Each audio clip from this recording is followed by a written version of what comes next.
Hello, everybody, and welcome. This is Lizzie and Justin, and we are here again for another week of Turning Towards Life. It's our 420th week, and we're here, as we always are, bringing you a wonderful source that you've brought to us. Again, Lizzie. And I just want to say hello to everybody. Thank you for joining us. We know that you are all over the world and listening at all different kinds of times. And we're very, very glad to have you with us. Thank you for telling other people about these conversations, for sharing them widely, as we know many of you do. And really simply, thank you for joining us and being part of this ever unfolding conversation. Thanks, It's Justin. great to see you, Lizzie. And you. So we have this source today. It's called Wings, and in brackets for Miss, capital M-I-S. M-I-S. And it's by somebody called Ellie Steel. And it comes from a poetry book that one of my lovely friends gave me for my birthday called She Is Fierce. And it's lots and lots of poems by women. And I would highly recommend it, with different wonderful categories inside of it. It's really lovely. So this poem goes like this. Wings. Under her wings I live and grow, and against and with the feathers soft and strong that open over the heads of all who reach up, guiding up and out, until the wings flutter away and we who are not in need grow wings for ourselves and open them up to those without wings. Thank you, Lizzie. And just before I read, I'll say you can always find the sources in our show notes and also on our Turning Towards Life website, where, if you wish, you can sign up to get our weekly email, which also includes the sources too.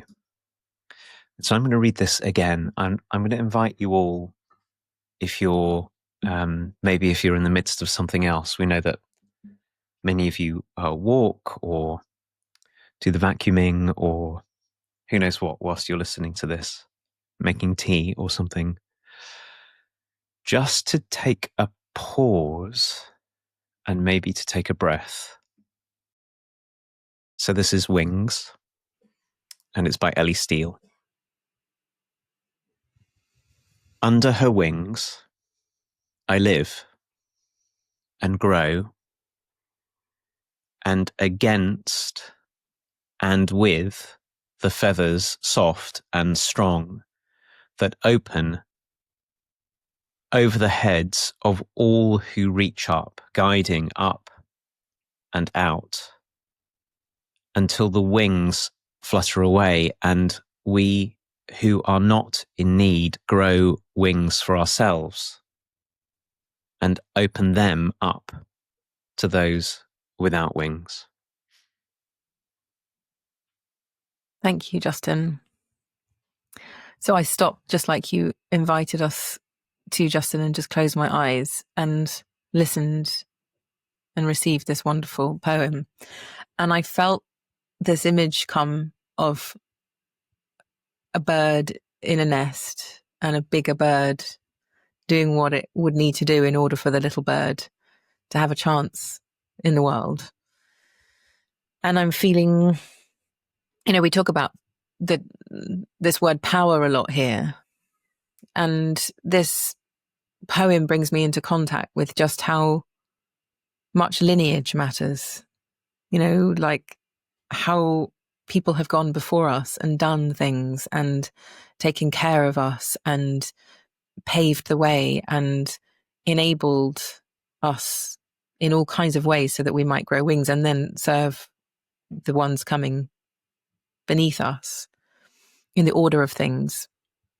And to me, this is such a wonderful definition of power. Like this is a given power that we have to nurture and to also intend on leaving those less winged than us with more wings.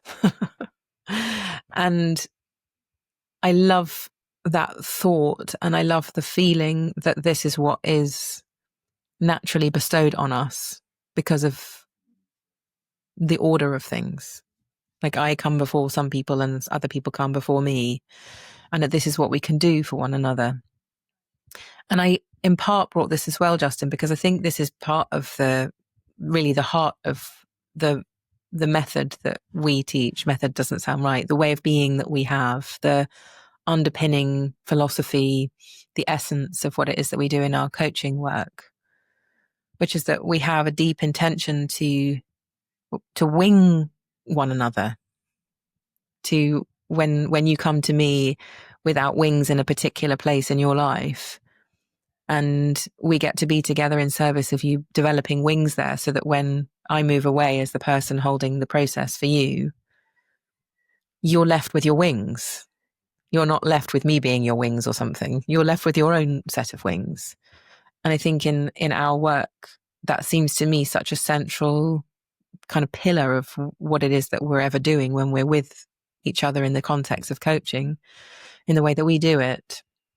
And I think we would call it something like self-generating. So being someone who is able to take something up and on themselves because of being in a relationship which has enabled something and left its own little legacy right there, which is of someone feeling like they can take it forth and for it to belong to them forever as a skill or a capacity or a learned something that then gets taken into life forevermore, as it were.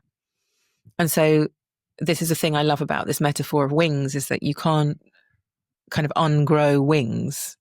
You know, once the wings have grown and we've nurtured them, they are themselves, and you can't ungrow them. And I think that's part of a big piece of our work. And this poem obviously completely stands alone, but it felt to me like very aligned with how we would speak of one of the really big underpinning pieces of our work in the world. I'm watching a TV series at the moment, Lizzie. I don't know if you've seen it, called Shrinking, which is about therapists and a very particular situation. One of the things that strikes me is it's about, at least as far as I've got, it's about a person who's trying to help other people. He's a therapist, and he's mostly been in the mode of doing a lot of listening and hoping that his good listening would help people on their own to be able to do the things that they need to do. And at some point he figures out that he has some things to say as well to them that might help them be able to be in their lives more fully, that it's not all down to them and that there's something more than listening. And I was thinking about that whilst you were talking about it, because I was thinking about all the different modes that there are of helping one another in the world. And there are very many, and they all have different, qualities and possibilities going for them. So, for example, listening really deeply, I think, is really called for, and many of us don't get listened to well. So being someone who can be alongside and pay attention really matters. And as well as listening, this poem brings in something really extraordinary, which I absolutely love, which is it's our work in our own lives to grow wings and to find the ones who will help us grow wings. So it's got this premise that we start off without wings. We're the ones without wings, and we come across people who have taken the trouble to grow some wings, and then they can help us grow wings, and then we can help other grow wings. So there's the possibility of listening, yes, and really deeply attending to what it would be for the person who we're listening to grow wings. And that's something more than listening, actually. It involves speaking and being in very particular ways. And that is why I'm completely smitten by the first line of this poem, which goes like this: under her wings I live and I grow and against. And I didn't spot it until I read it to you, that the line, that word against has in it the quality of interplay and relationship. If you and I are in something and there's both living and growing and against in it, this is why I'm thinking about having been watching Shrinking a bit, just at the beginning of that, is that in order for me to be somebody who helps you to grow wings, I have to also be somebody who will say, I can see this about you, Lizzie, and I've got a different take than the one that you have. There's a different way of understanding what you're in the middle of, a different story than the one that you're telling, and maybe some different skills than the ones that you're currently bringing. It's not enough for me to listen to you going round and round and round in the thing that you're in. It's necessary, and it's like necessary conditions. But it also really helps me in a way to be prepared to be against whatever current circumstance you're in and for your unfolding, which means not just agreeing with everything that is in your life, but also being able to say, Lizzie, I can see something over here. It may be different from the way that you're seeing it. It may call on you to start to ask for what you really want, or find out what your heart longs for. Or it may call on you to stand taller in your life, or to soften. Or maybe it's going to call for you to quieten down when you normally insist and listen to others. Or maybe it's going to call for you, like all kinds of things that might in some way seem to be against the current familiar way I have of doing things, but then are for the guiding up and out until you have your own wings by which you can flutter away, and you need not borrow my wings anymore at all. And I'm really glad that that's articulated here, because I know that that's a huge part now that you've brought in the way of coaching that we teach and bring to the world through Thirdspace, Lizzie, that it feels really important to say that there's a really exquisite possibility of learning to be with others in this way, where we'll pay attention to both the for and against that we can bring just by me being me and me being different to you, and then offer it as a gift and as an invitation.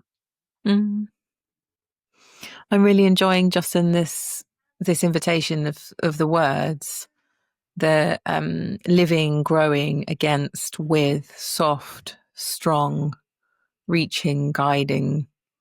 It's a beautiful way of receiving this poem, to feel into what the invitation is to me as a person who wants to be like this in the world, who I intend majorly to be this way, to be someone under whose wings others' wings may get to become the strength of wing that's needed for the thing that wants to be done, or the piece of life that's happening, or whatever.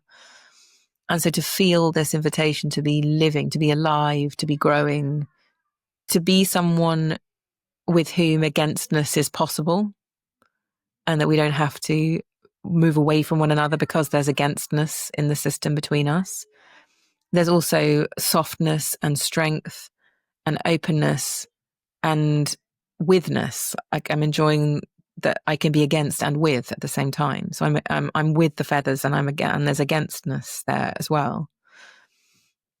And there's strength. It just paints so beautifully the picture. It's so funny because this poem literally is emerging to me now as I'm looking at its words and drawing out the bits and wondering about the connections. And I'm feeling it's such a kind of a potent, concise, brilliantly put together, crafted piece of poem. And I want to thank Ellie for being this. I think potent is the word. It feels like it, if we diluted it, it just could go everywhere. And I'm really grateful for that, and feeling very called as well to I don't know, like the language. I just love the way that language also kind of leads to places that feel important and feel like they support us in like restating the depth of our intention or something. And I think that's what this poem does for me.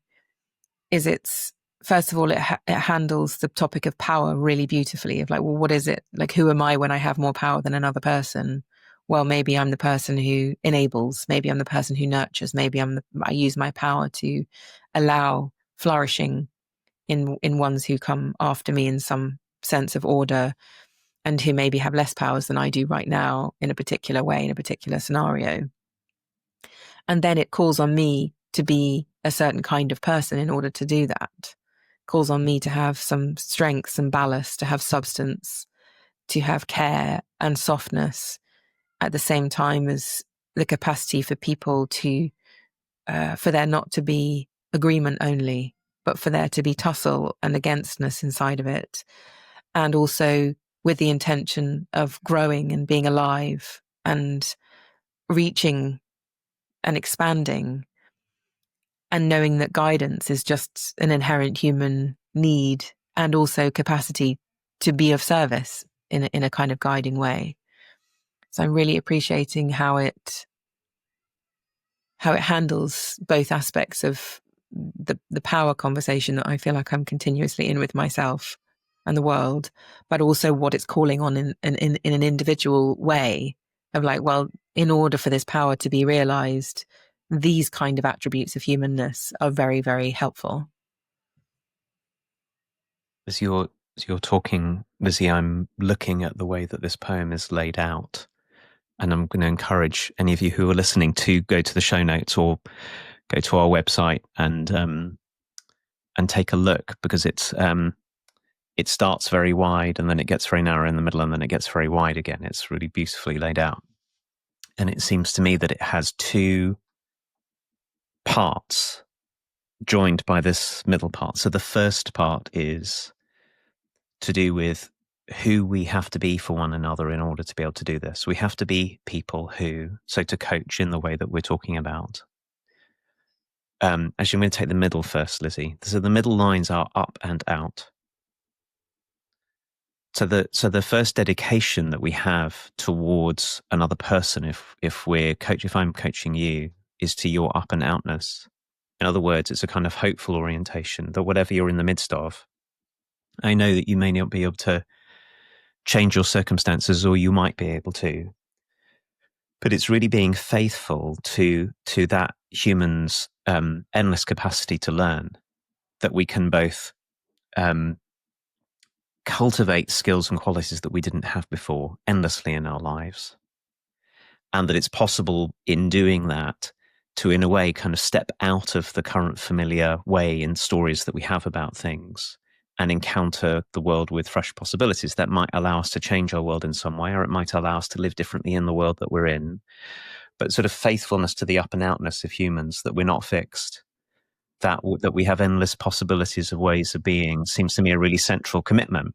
So I'm not just going to sit with you for 6 months whilst you churn around and round in the midst of the difficulty that you're in, because I'm really committed to your up and outness, that something can happen here. So the first part of the poem is about who we have to be. We have to be the kinds of people under whose wings, in whose relationship, people can grow, and we can be soft and strong, like you said, and we can be both alongside and against. We can be in realness, really, with one another, and we can bring new things as well as honor old things. And then the third part of the poem, where it opens up again after up and out, is until the wings flutter away and we, those who are not in need, grow wings for themselves and open them up to others as wings, which is a really deep and fierce commitment to what you called the human capacity for self-generating earlier, which is that if I'm working with you, one of the ways for me to use my power really generously and helpfully and healthily is to bring all of my capacities to be someone who supports you to grow, to be suitably for and against, to be soft and strong, but to use that in service of your growing wings by which you can flutter away.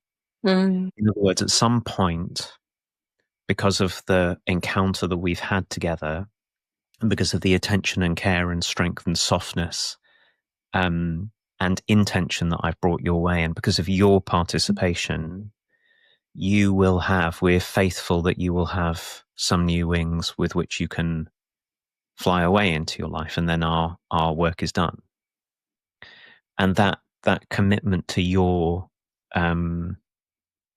to the integrity of your own capacity to be one who authors your own life, who is responsible for your own life. Seems to me also, without that, I might, yes, be very helpful to you, and I might be very committed to the up and out, but I also might be secretly harboring a wish for me to get my longing to be, to be understood or to be loved or cared for met by coaching you, and then I might want to keep it going forever.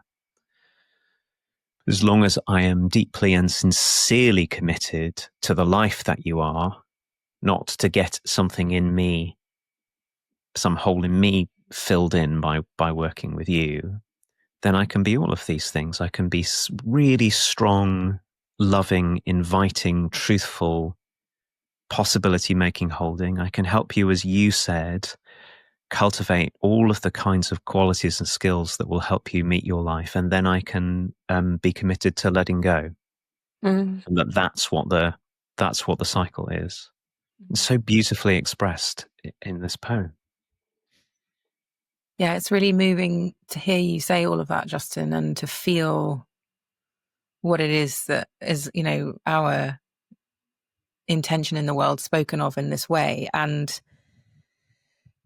I'm feeling this thing of, there's this word coaching that exists in the world. And that is defined in so many different ways. And I'm feeling really satisfied in this moment that this is our definition, partly. And it really matters that exists in the world to say, this is what we mean when we say that word. And we're always thinking, oh, that word's not the right word. And what word is the right word? And we don't know. We're saying a word. And then we have to define it. It really matters to define it and to know what we're actually saying when we say that word. And for us, it's integral coaching, which for me means a kind of working in service of inclusion. The word integral, like to integrate something means to include it. And I feel like if we don't spend time defining all of these things, how do we know what we're even saying? So I feel really good about that. And I'm also feeling like I can't not be thinking right now, Justin, of our current coaching cohort to whom actually I'd like to dedicate this poem as an acknowledgement of who they're being in the world right now as they enter into other people's lives through conversation and understanding and impressionability and holding, and that they are cultivating these capacities for themselves in the context of being with another human being in a one-to-one way.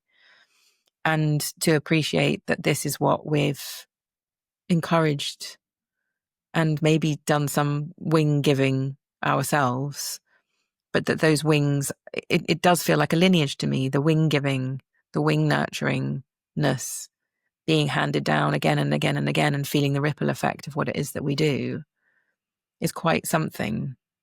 And to know that their power and our power is being held like this and brought more thoroughly into the world with every round of our year-long program that we do, with every round of our 2-day foundations program as well, that these learning experiences and these journeys of becoming have this at the heart is such a brilliant reminder of the deep intention of it all, which I think is why people are called to come and work with us, to listen to this podcast, to spend a year of their lives dedicating themselves to service of others, all of that. So I'm feeling very connected to and moved by and want to, I don't know, wrap my heart around the people who are really intending on this in their lives. And of course, people are doing this all the way around the world in all kinds of ways without doing our work at all.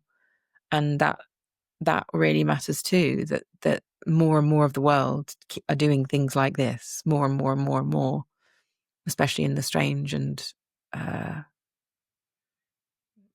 upending times that we're in at the moment. It really feels like this matters.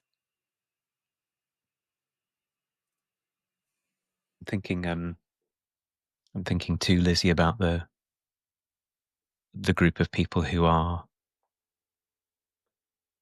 coming up to just over a third of the way through our year program, like you said, and are entering into this after 4 months of preparation of us supporting them to grow a particular set of wings, are now beginning their work for the first time for the rest of the program of helping other people grow wings. So I'm with you in wanting to dedicate this to them, with great thanks to them, actually. I think anybody who learns, like you say, there are lots of ways of helping people, but anybody who learns how to become an integral development coach in the way that we're talking about, it's generous and courageous thing to embark upon.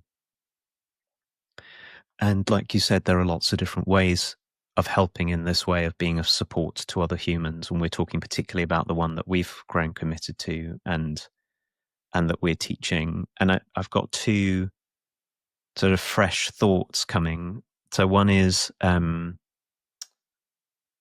of the philosophers whose work that we talk about quite a lot as we're teaching, as you'll know, Lizzie, is Martin Heidegger, whose work I have really come to love. And one of the things that he points out is that we're always in stories.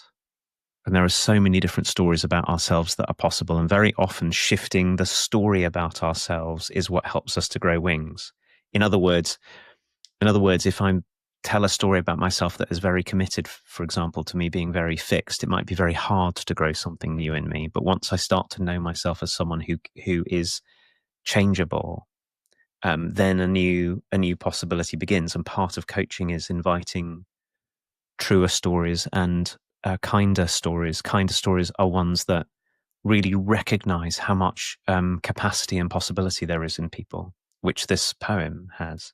And Heidegger has this fantastic language that I've loved for a long time, which is that it's possible for us humans to do two things that are really relevant to this. So one is that we can transcend the stories that we're in at the moment. In other words, we might be completely caught up in a sense of my own identity, but it is actually possible for us to begin to get our heads and shoulders outside of the existing story and sort of look at it from the outside and go, oh, that's a story. There are other ones. And linked to that, it's possible for us to leap, what he calls leaping ahead on behalf of another person's life. So it's possible for me, if have the right kind of attunement to you and the right kind of care and the right kind of faith in your capacity as a person and in mine, it's possible for me to pay really close attention to, oh, Lizzie, I can see something of the story you're living in. And part of my role is to leap ahead on your behalf, to be the one with wings. It's a little bit like flying up 20 feet and saying, Lizzie, from up here, here's what I can see. And that means two things that are very exciting for both practicing and learning coaching. So the first is that we have to learn how to be really, really well attuned to other people. In order to be able to do this, I have to be able to listen to your life. And like you said about it being integral, I have to be able to listen to the whole of your life, not just something that brought you into this conversation. Like, who are you being in the whole of your life? Because that will be where the current tussle or difficulty or something that you're in comes from. And that means not just listening to myself. I think a lot of us just listen to our own stories. I have to listen to you, not as me. And then the other thing that I have to be able to do is I have to be someone who's been dedicated to growing wings myself, so that I can I have the breadth and the depth and the creativity to say, here's another way that you might see this. But not only that, here's a way that you might experiment or practice or live into another way. And in order to do that generously, as in the way that Ellie Steel writes about it, not as an imposition on you, but as an invitation, I have to have really understood and lived what it is to grow wings myself, and to know that it's tender. I mean, growing wings is tender. They burst through your shoulders and be raw and painful as well as exciting and life-giving. And never to underestimate, never to put myself in a position that, what I notice about Ellie's poem is there's no superiority in it. The ones who've grown wings aren't better kinds of people than the ones who are growing wings. It's a whole different orientation, which is we really get that some of us get to grow wings earlier and some of us follow. And the ones who grow wings earlier, we can bring something really generous and dignified and mutual. And we can still bring what we see. We don't have to hold it back. We don't have to just be for. We can also have that sort of againstness in it. And so the poem doesn't only talk about what we do for one another, it also talks about who we have to be in order to do that. And part of the joy of learning to coach is cultivating all of those qualities in us. There's the sensitivity, the capacity to see and be accurate, the capacity to name things and invite things, capacity to be alongside without superiority, but also with generosity. Like, it's all here in this poem. And it is one of the exciting things about learning and practicing coaching, is that it calls on us to constantly attend to this in ourselves. And in doing so, our lives deepen and widen, because they have to, in order to be able to be ones who can support other people in their lives deepening and widening. And in that, it's very unlike many other kinds of work to do in the world. There are lots of things that we do in the world that don't change us. And they're very important and very valuable. I don't get changed very much by washing the dishes. It's really important. But then there are other things which will change us as they change others. And that's what we're talking about. And I think it's really important to name, actually.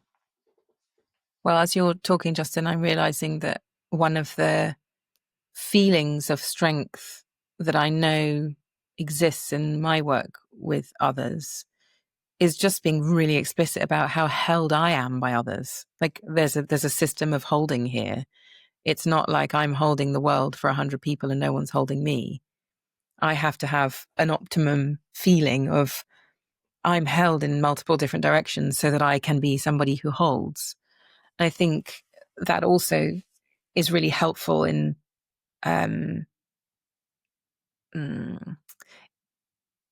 like positioning ourselves in a healthy way of I'm always in receipt of help and wing generation from other places in order for me to be doing that here right now. And so then people who are being held in this particular scenario don't feel like I'm being burdened or something, or I'm holding them at the expense of my own life or something, but that it's a very straightforward system of holding where we're paying it forwards, backwards, sideways, upwards and downwards all the time. And for me, that's what it means to be in a community of people practicing something together, is that there's multi-directional holding all the time. And I also feel like being a person in the world who's growing and wondering and curious and open and reaching means that there's people who are holding me who don't even know they're holding me, just by being who they are in the world and writing what they write, or speaking the way they speak, or singing the way they sing. And to kind of receive that holding for myself and that invitation for myself, like all those people who do that Heidegger thing of jumping ahead in my life, some of them are known to me and I'm known to them, and other people are known to me and they've got no idea who I am. And I'm pretty sure that some of that holding has got nothing to do with me knowing them or them knowing me at all. But there's human beings and other beings in the world who get what this whole thing is, and who do that thing that Heidegger's suggesting that we can do for one another, of leaping ahead and feeling the potential of our hearts and our longings, and then painting those pictures. And I think that's why, to me, art and theatre and play and all of that is so profoundly important, because I feel completely held by that realm always when I'm in encounters with it. And it feels like a very generous and creative act to turn our lives towards that jumping aheadness and to seeing what's potentially true in all of us, and holding true to the stories of that and the plays of that and the creativity of that. And then the holding is not only kind of personal, but it's also part of the world that we're walking around in and interacting with as well. And that's how I receive it for myself. It's like it's all an invitation and a way that I could potentially feel held and nurtured and led in the direction of my growth. So feeling really connected to that and really appreciative of it, and really grateful to Ellie for having this poem be on paper and published in the world, that we could benefit from it as a way of our wings are becoming, because of her wings being what they are, to have written that poem. So I want to say thank you to Ellie. I want to say thank you to you, Justin. Thank you to us for doing this together. And thank you to our wonderful ones who listen to Turning Towards Life, who might be coaches, who might not be coaches, who might be swimming teachers or dads or dog walkers or drivers or lawyers or whatever anybody is in the world, but that this is a central and really important conversation that we're all in together. So thank you. And thank you, Justin, for seeing so much and being opened by all of this, as always. Thank you, Lizzie. My parting word to you all is also to say, if you're still, thank you for listening to the end of this. We're recording this in October 2025. In February 2026 is the next opportunity to come and learn with us at Thirdspace, to spend a couple of days. Our Foundations of Integral Development Coaching program is running then. And we spend 2 days, really, I think, in the spirit of Ellie's poem. And it's online, so you can join it from anywhere in the world. So if you're interested in that, again, we always mail out on our Turning Towards Life mailing list, or you can head over to wearethirdspace.org and find out about it there. Maybe we'll meet some of you then. Okay, everyone. Thank you. Bye-bye. Bye.